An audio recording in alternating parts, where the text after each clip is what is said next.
अब शुरू होने जा रहा है देश का सबसे बड़ा मुकदमा, आपकी अदालत, रजत शर्मा के साथ।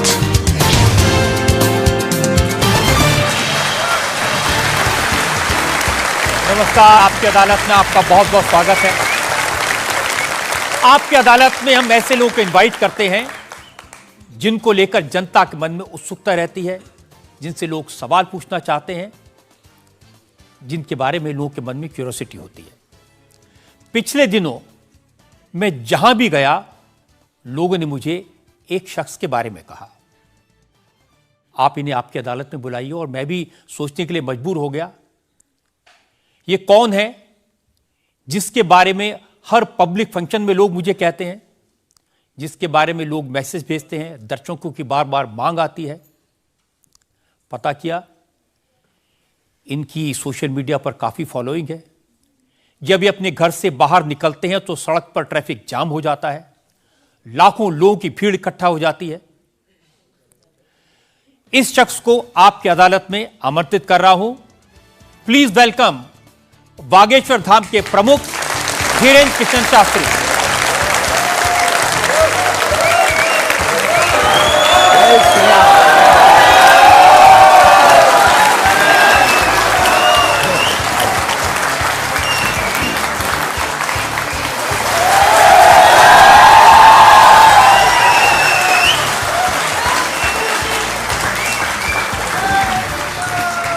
और धीरेन्द्र कृष्ण शास्त्री पर मुकदमे में आज हमारे जज हैं वरिष्ठ पत्रकार विनोद अग्निहोत्री।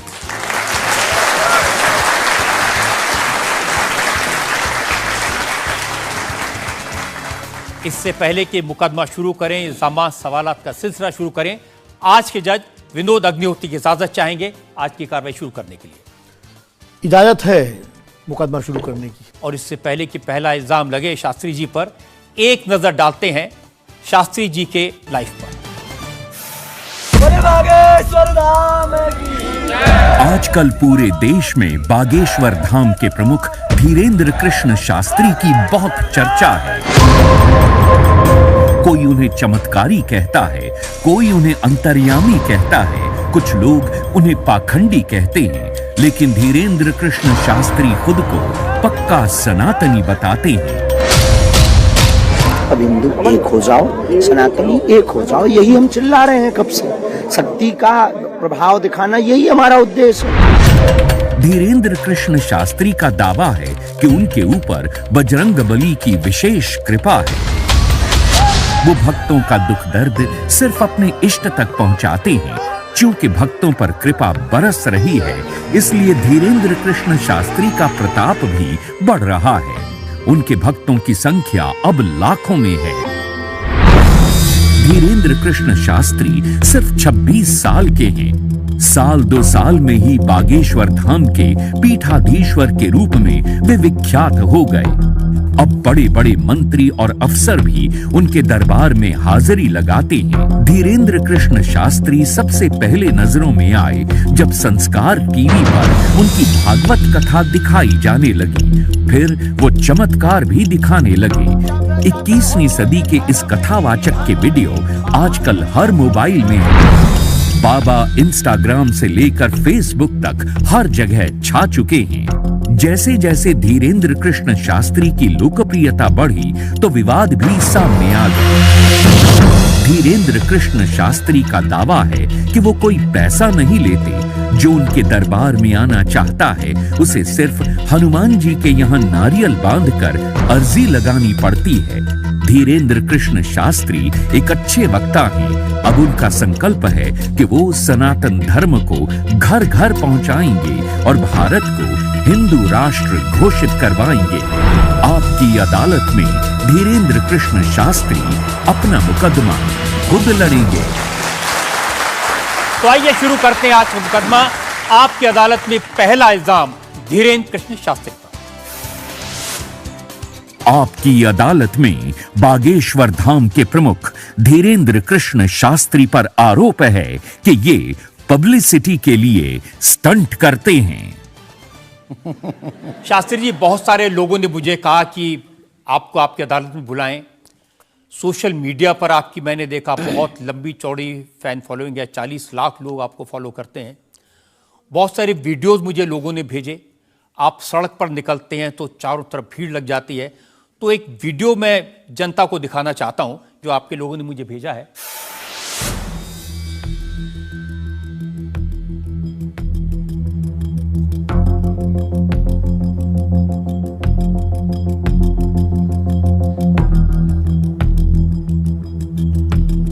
तो ये वाकई में शास्त्री जी असली वीडियो है या पब्लिसिटी स्टंट है, बनाया हुआ है? लोगों की अपनी अपनी भावनाएं होती हैं, अपनी दृष्टि से देखने की। ये वास्तविकता एक जगह की नहीं है। जहां जहां बागेश्वर बालाजी का दरबार लगता, जहां जहां बागेश्वर बालाजी की कृपा से दास कथा करने जाता, ये तो कम है, कैमरे में कम आया है, और ज्यादा है।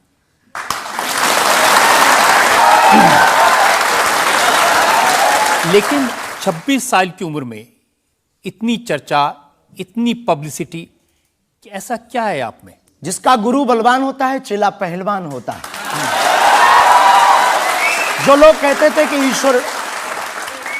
कहते थे ईश्वर नहीं होते या भगवान नहीं होते, हमारी दृष्टि में इस छोटे से गांव से, गढ़ा गांव, मध्य प्रदेश के बुंदेलखंड में एक छोटा गांव गढ़ा है। गढ़ा में रहने वाला एक छोटे परिवार का बालक धीरेन्द्र कृष्ण अगर यहां तक पहुंच सकता है बालाजी की कृपा से, तो भारत का प्रत्येक व्यक्ति भगवत कृपा से कहीं भी पहुंच सकता है।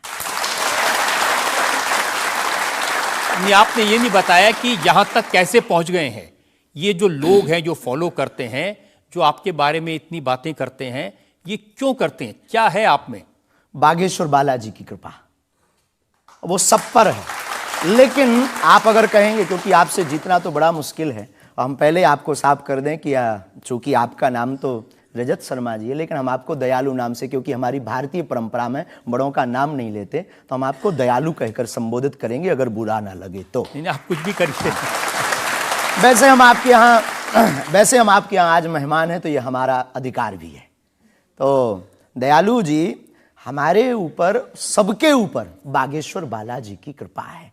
लेकिन हमने अपने गुरुदेव की जो चरणों की सेवा की, उस सेवा के माध्यम से ऋषि परंपरा की जो मंत्र विधा हमको प्राप्त हुई है, वो हमारे पास एक ऐसी अनूठी है जिससे पूरा विश्व की मंगल कामना भी करते हैं। पूरा विश्व अपनी समस्याओं के समाधान के लिए गुरु के नाते बागेश्वर धाम चला आता है।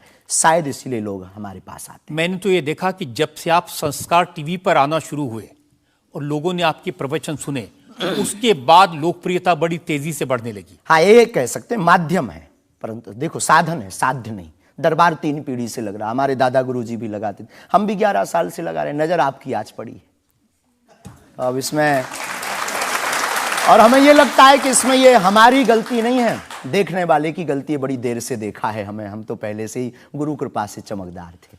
मुझे तो लग रहा है बहुत जल्दी देख लिया आपको, अभी तो आपकी उम्र ही कुछ नहीं है। हम उस परंपरा से हैं, जब 5 वर्ष की अवस्था में ध्रुव जी लीला कर सकते हैं, प्रहलाद जी लीला कर सकते हैं, तो हम 26 साल में क्यों नहीं लीला कर सकते? तो आपने क्या क्या लीलाएं की हैं? कोई ऐसी लीला नहीं की जिसमें हम फंसे हैं, लेकिन आपकी अदालत में आए हैं, तो आपके उसमें आप जो कह रहे हैं, तो हमारे जीवन में गुरु कृपा से जो जो किया सब सनातन के लिए किया, और केवल सनातन के लिए करें। लीला का मतलब ये, हम कोई ईश्वर नहीं है, हम कोई भगवान नहीं है। साधारण जैसे ये इंसान है, वैसे हम मानव हैं, हम में कोई अलग नहीं है। बस हमने अपनी परंपरा को ठीक से जाना, ये अलग है।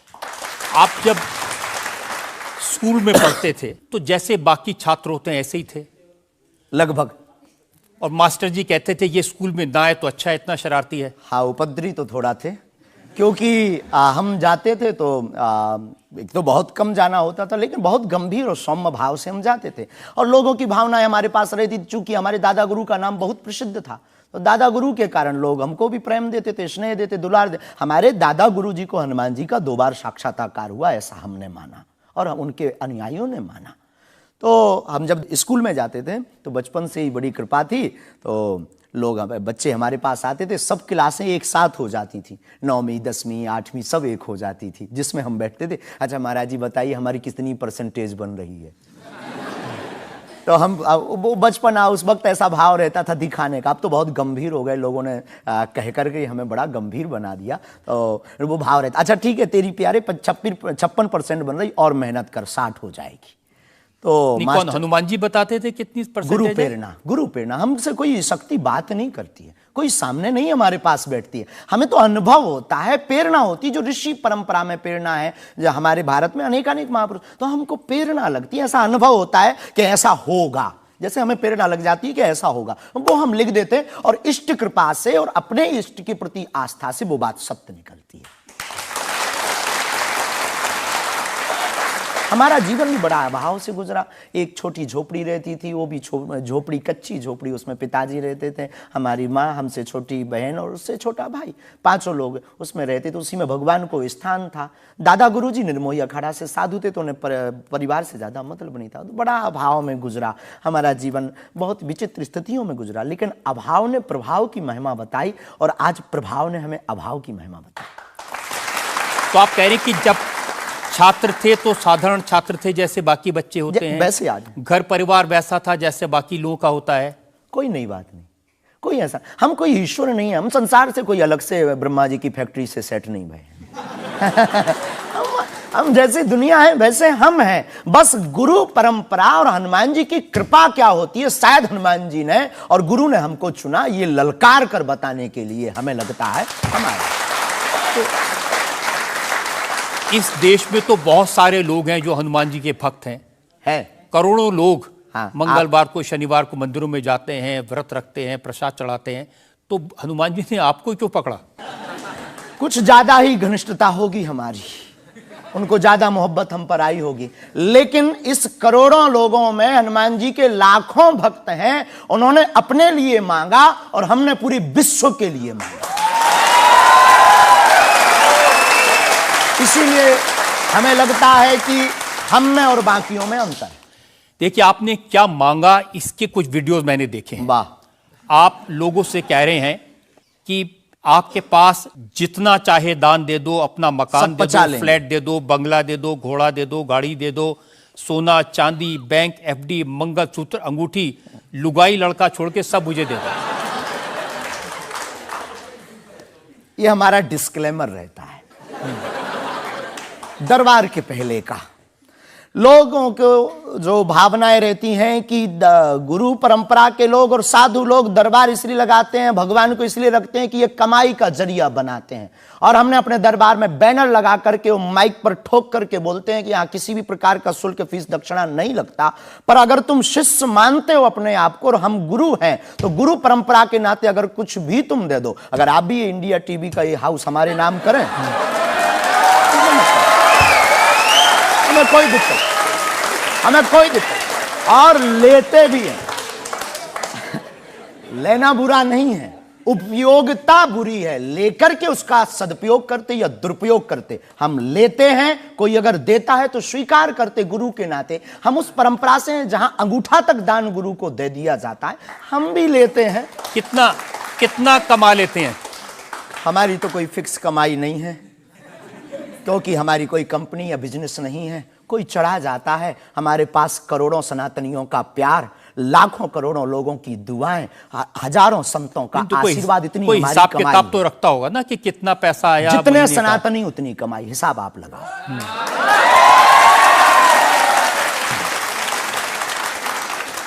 ज्यादा बातें इसलिए होती हैं कि आप जो स्टंट करते हैं पब्लिसिटी के लिए, आप ऐसी ऐसी बातें कह देते हैं।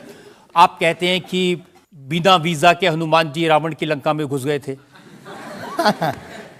ये जो मॉडर्न युवान भाई बहन है, इनको लंका प्रवेश के बारे में बताएंगे तो इनको ये लगता है कि ये घिसी पिटी बातें इनके दादा परदादा बताते रहे, ये बेचारे ऊब गए।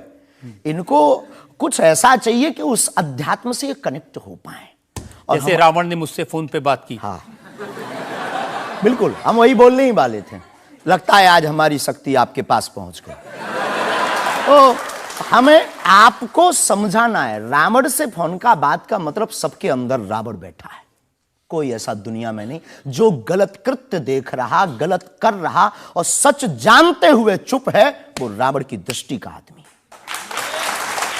तो हनुमान जी लंका गए, इसको इन युवानों को कैसे जोड़े? इन्हें तो वीजा, पासपोर्ट, फॉरेनर ये शब्द पता है, तो इनसे कनेक्ट करने के लिए हमारा अध्यात्म इतना विशाल और इतना अथाह है कि उसमें कुछ भी आप डाल दो वो आप स्वीकार सोच रहे हैं करेंगे। कि आपको अध्यात्म पता है, इनको नहीं पता। इस देश ऐसा की नहीं जनता हमने को कहा। आपसे ज्यादा अध्यात्म पता है। ऐसा हमने नहीं कहा। हमें अपने हिसाब का पता है, उन्हें अपने हिसाब का। वो अपने में श्रेष्ठ हैं, हम अपने में अब जो कोशिश कर रहे हैं विद्यार्थी। हमने ऐसा कभी नहीं कहा कि हम श्रेष्ठ हैं, और ये आरोप हमें नहीं लगता कि ठीक है। आपका ये कहना कि मेरे पास एक गधा है जिसमें वाईफाई है और वो प्लेन में भी वाईफाई चलता है, ये मजाक की बातें नहीं है। लोगों की दृष्टि से, भावनात्मक दृष्टि से देखा जाए तो ये बहुत गहरा विषय है। मजाक की दृष्टि से अगर कोई देखेगा तो देखो, जाकी रही भावना जैसी प्रभु मूलत देखी तिन तैसी। भगवान की कोई लीला को सिर्फ रास लीला को उठाते हैं, लेकिन हम तो महाभारत भी उठाते हैं। तो अपनी अपनी दृष्टि है, हम ये मजाक में नहीं कहते। हम उनको बताना चाहते हैं कि हमारे देवी देवताओं से जो हमारे इष्ट की परंपरा की जो निशानी है वो अगर नज़दीक रहे, गुरु की निशानी अगर नज़दीक रहे, माता पिता की बातों की निशानी नज़दीक रहे, तो बेटा कभी गलती नहीं करेगा, वो 4 चांद लगाता रहेगा। शास्त्री जी, इसको कहते हैं आप अंधों के शहर में आईना बेचने की कोशिश कर रहे हैं। ऐसा हमारा भाव नहीं है, अपितु हमारा भाव ये है कि उस केवल वाईफाई को हम बताते नहीं, उसकी महिमा भी बताते हैं, और दरबार में आने वाले लोगों को उसकी महिमा का अनुभव भी कराते हैं। तो फिर वो जो बात मजाक की है ना, वो फिर अध्यात्म, आस्था, ईश्वर से जुड़ करके नास्तिक भी आस्तिक बन जाता है। देखिए, आपको भोले भाले लोगों को बताना चाहिए कि भाई ये मैं मजाक में कह रहा हूं, विनोद हम कहते भी हैं। और ये मैं ये असल हम में बहुत कह बार बोलते हैं, विनोद हम कर रहे हैं, हम बहुत बार बोलते हैं। अब कोई हमारे विनोद को सीरियस ले ले तो वो उसका निजी अनुभव है। तो अब मैं लोगों को बता दूं कि एक बार बगैर टिकट पकड़े गए थे आप रेलवे में। हाँ, ये तो बताना चाहिए, बिल्कुल पकड़े गए थे। लेकिन ये भी बताइए कि हम टीटी से ही 1100 रुपया लेकर आए थे। उसी टीटी से लेकर आए थे, और जिस वाईफाई की आपने चर्चा की उसी वाईफाई की दम पर उसके बाप का नाम बताकर लेकर आए थे। इसी तरह की बातें कह के ऐसे दिखाते हैं जैसे चमत्कार कर दिया, जैसे मेरे ऊपर हनुमान जी की बहुत कृपा हो गई, मैं भविष्यवक्ता हूं, और फिर जो भोले भाले लोग हैं वो प्रभावित हो जाते हैं। हमने कभी एक नहीं दावा किया कि हम चमत्कारी हैं। आज भी आपकी अदालत में हम कहते हैं कि हम कोई चमत्कारी नहीं है, हम कोई ईश्वर नहीं है, हम कोई महात्मा नहीं है, हम एक आम इंसान हैं। लेकिन हमारी अपने इष्ट की प्रति आस्था, ऋषि परंपरा के प्रति आस्था है, जो महर्षि वाल्मीकि से पत्र दरबार की महिमा चली है, उस महिमा का हम अनुकरण करते हैं, और उस आस्था में उलझनों में का रास्ता मिल जाता है, तो उसे आप चाहे चमत्कार मानिए अथवा फिर आप अपनी बुद्धि से जो जिसने जो जाना वो हमें माना। देखिए शास्त्री जी, बहुत सारे ऐसे लोग हैं, गरीब हैं, परेशान हैं, बीमारियों से थके हारे हैं, डॉक्टर से आशा छूट जाती है, हॉस्पिटल से आशा छूट जाती है, वो आपके पास आते हैं, वो सोचते हैं यहाँ इलाज मिलेगा। किसी का बच्चा बोल नहीं सकता, किसी का बच्चा चल नहीं सकता, वो लोग बड़ी आस्था विश्वास लेके, जो मैंने जानकारी हासिल की, वो आते हैं, सोचते हैं कि यहाँ से शायद उन्हें कोई रास्ता दिख जाएगा, और उन्हें मिल जाता है। जो आते हैं श्रद्धापूर्वक आते हैं। देखो, जिंदगी में अगर वो परेशान है और डॉक्टर से परेशान होकर के या कहीं से भी निराश होकर के आया और उसे कुछ मिले ना मिले, हम ये तो नहीं कहते, जिसकी जितनी निष्ठा उसको उतना हमारे बागेश्वर बालाजी के दरबार में मिलता। और अगर नहीं मिलता, अगर उसे जीवन जीने की अगर डांडस और सात्तावना मिलती है, तो क्या ये भी कम है? बिना पैसों में, बिना दक्षिणा दिए, बिना कुछ लगे अगर हनुमान जी से जुड़ रहा, अगर वो प्रभु से जुड़ रहा, अगर उसे जीवन जीने में 4 दिन की जिंदगी है, डॉक्टर ने कह दिया तो मर जाओगे, लेकिन बागेश्वर धाम के नाम से उसके चेहरे पे मुस्कुराहट है कि मेरा हारे का सहारा है, तो अगर ये मुस्कुराहट उसके चेहरे पर आती, इससे किसी को गुस्ताखी क्यों? देखिए, अगर बागेश्वर धाम आने से लोगों का इलाज हो जाता है, तो फिर आपको कैंसर हॉस्पिटल बनाने की क्या जरूरत है? यही तो हम बताना चाहते हैं कि दुआ और दवा दोनों आवश्यक है। हमने ये नहीं कहा कि हम डॉक्टरों के खिलाफ हैं। अब मैंने पूछ लिया तो आपने दवा ऐड कर दिया उसमें। नहीं, हमने औषधालय बागेश्वर धाम पर खुलवाया है, और मंदिर के समीप खुलवाया है। वहां पर ग्राम पंचायत का भवन है, वहां पर आयुर्वेदिक औषधालय है। दुआ और दवा मतलब नीचे दवा है, और वहां ठीक नहीं हुए तो दुआ के लिए चढ़ जाओ मंदिर पर। दोनों काम करें, ठीक है। और ये कोई नई बात नहीं है, हमने ऐड नहीं की, डॉक्टर खुद ऐड करता है, ऑपरेशन करता है, जब ठीक नहीं होता तो वो भी कहता है तुम भी प्रार्थना करो। लेकिन ये सही है कि जिस इलाके में आप हैं उस इलाके में बहुत सारे ऐसे लोग हैं जो इसी तरह पर्ची निकालते हैं, जो इसी तरह दुआ की बात करते हैं। पूरे भारत में ऋषि परंपरा के अनेक लोग हैं, बहुत लोग तो नहीं कह सकते, पर अनेक लोग पूरे भारत में हैं। और केवल हमारे इलाके में नहीं, पूरे भारत में। हमारे इलाके में बागेश्वर बालाजी की महिमा और दादा गुरुजी के पास दरबार से, कृपा से बहुत से महापुरुष और भी। मैं बताता हूँ, एक लवलेश नाम के गुरुजी हैं, 20 साल की उम्र है, और वो भी इसी तरह से पर्ची निकालते हैं। हम कभी ऐसे मिले नहीं, इस भाव से हमारा कभी मिलना नहीं हुआ, और इस विषय पर उनका निज मत हो हम कह नहीं सकते, ईश्वर जाने। नहीं, मत तो पता नहीं, उनके ऊपर रेप का इल्जाम है और वो जेल में है, कह नहीं सकते। तो उस एरिया में ऐसे और भी बहुत सारे लोग हैं। अभी हम अर्जी लगाने के हिसाब से घूमे नहीं हैं, आप कहो तो इस बार जाकर के घूमेंगे कितने लोग हैं। अभी तो हमें एक पता है, छतरपुर जिले में एक गढ़ा गांव है, वहां बागेश्वर धाम है, वहां सदगुरु सन्यासी बाबा से परंपरा चली दरबार की, आप भी आइए। ये बात सही है कि देश में बहुत सारे ऐसे लोग हैं जो कहते हैं हमारे पास सिद्धि है। एक जयपुर में है, उन्होंने बताया कि मैंने कर्ण पिशाच को साधा हुआ है, और वो भी किसी की भी डेट ऑफ बर्थ बता देते हैं, किसी के परिवार वालों का नाम बता देते हैं। हमारे पास ऐसी कोई सिद्धि नहीं, ना हमने ऐसी कोई साधना कर रखी है। हमारे पास सिर्फ अपने इष्ट पर, हनुमान जी पर भरोसा है, जो अष्ट सिद्ध नवनिधि के दाता हैं। ना हम कोई डेट बताते हैं, ना हम कोई नाम बताते हैं, और अगर उनकी कृपा से पता चल जाए तो कोई बुरी बात नहीं। जनता में जो लोग सवाल पूछना चाहते हैं, आमतौर पर क्या होता है कि संत का नाम आते ही हमारे माइंड में एक इमेज बनती है कि गाड़ी होगी, बहुत ही जो उनकी वेशभूषा होगी बहुत ही सिंपल और सरल होगी, लेकिन आपकी वेशभूषा देख के, टोपी देख के लगता है एकदम कलरफुल रहता है। आपकी दुनिया ही रंगीन है तो साधु को भी रंगीन होना चाहिए। बहुत बढ़िया, बहुत बढ़िया। जब 7 रंगों की भरी दुनिया है माय डियर सिस्टर, 7 रंगों से भरी दुनिया है, तो मुझे क्या दिक्कत है। और हम कोई साधु नहीं, हम कोई महात्मा नहीं, ना हमने चोला ले रखा है। हम एक वर्ण व्यवस्था की बात नहीं करेंगे, हम एक गुरु के शिष्य हैं और आम इंसान हैं। और अगर कोई सरनेम पूछे तो हम शुक्ल वंशीय सरयूपारी ब्राह्मण हैं। तो जो 7 ब्राह्मणों की वेशभूषा है वो हमने धारण की, गुरु के नाते हमने ये पादुका अपनी एक परंपरा को निर्वाहन करने के लिए धारण की। और टोपी कोई आया तो दे गया, अगर आप कुछ दो बहन हमें तो वो भी स्वीकार है। आप चाहो तो कुछ हमें पहनने को दे सकते हो, हम पहन लेंगे। एक वेबसाइट ने लिखा कि ये जो टोपी पहनते हैं ये पहनाने वाले से भी कुछ गुरु दक्षिणा लेते हैं, जो कपड़े पहनते हैं, जो कपड़े जिसके दिए पहनते हैं उससे भी कुछ पैसा लेते हैं। आज तक ऐसा कोई मिला नहीं है, खोज जारी है। किसी ने हमें आज तक दक्षिणा नहीं दी, टोपी पहनाने के नाम पर या कपड़े पहनाने के नाम पर। हम तो राह चलते कोई मिल जाता है तो उसका पहन लेते, अपना दे देते हैं। हम तो साधु उस परंपरा के हैं, उस परंपरा के। लेकिन अच्छे लगते हैं आपको ये रंग बिरंगे कपड़े? बहुत आनंद आता है। क्या दिक्कत है साहब? किसी को दिक्कत है वो हमसे ज्यादा रंगीन पहने। एक शायर ने कहा कि जो खानदानी रईस हैं वो मिजाज रखते हैं नर्म अपना, आपका लहजा बता रहा है आपकी दौलत ये शोहरत नई नई नहीं।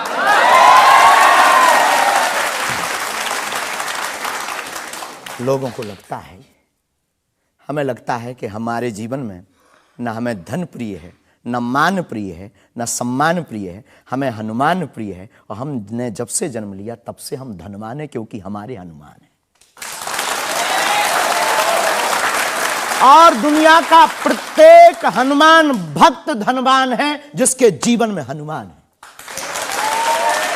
और वो निर्धन है इस दुनिया में जिसके जीवन में भगवान नहीं, वो निर्धन है। और अगर बाप हनुमान हो और धनवान हनुमान हो और उनका भक्त अगर रंगीन ना हो, पीला लाल ना हो, जब हनुमान जी लाल देह लाली से हो सकता तो लाल पगड़ी क्यों नहीं हो सकती? ये मुझे पता चल गया है कि आप इसी तरह की डायलॉग बाजी करके ही इतने पॉपुलर हुए हैं। इंडिया टीवी हर वक्त हर जगह डाउनलोड करने के लिए सर्च करें India TV news Google play store या ऐप स्टोर पर।